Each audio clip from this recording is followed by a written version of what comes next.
Welcome to the Imperium Forex daily video. Before we begin, it should be noted that any advice is of a general nature only and that your personal circumstances have not been taken into consideration.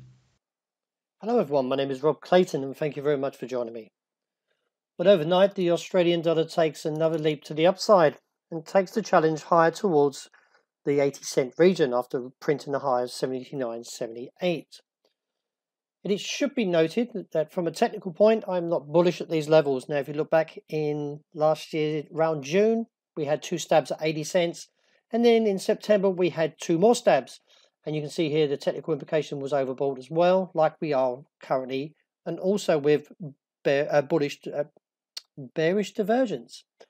And you can see from the peak here, we got confirmation of overbought. We got 3 days of weakness. And then we've had this 3 to 4 day rally. The RSI is not confirmed, so I do expect to see another rejection like previously from the 80-cent mark and look back towards support of 79.30 or even slightly a little bit lower at 78.75. Interesting to see that Euro took another step to the upside, considering that the US was absent after it was in the observance of Martin Luther King Jr. Day. The index printed a low of 90.02 with the crucial support taken out at 91 figure, exposes the region of 86. Now this in terms could see Euro to 124 to 126. But that being said, like with the Australian dollar, is that we have bearish divergence. And from that we should see eventually a market reject the top side and take an ease from the highs to 122.20. Or even lower to 121.60.70. Well, the yen strengthened even further overnight and takes out the support at 110.85.95.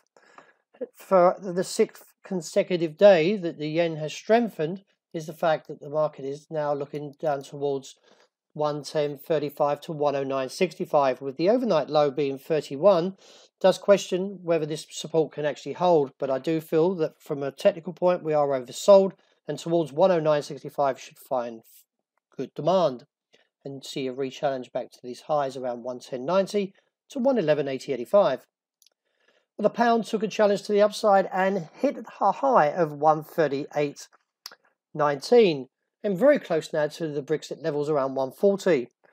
It is viewed like with the euro, the RSI is actually not confirming this rally, so I do expect to see a rejection soon and maybe look back towards this uptrend, which comes in now at 134.95 to 05, but the immediate support is seen at 137.20.25. Well, the gold has reached its objective of 1,345 and now looks back towards the support, which is seen minus 35. This could actually see a further pullback towards the region of 1,329. But the bigger picture is still to the upside. We could still see a rally up towards 1,345 to 75.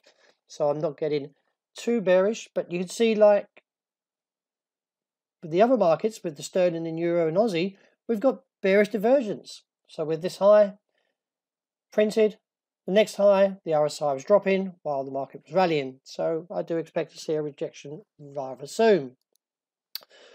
Well, we cleared the resistance of $17.30, but not the biggest, strongest break I would call. And also with some divergence here, could see the market fail towards 45 and look back to the target of $17.15.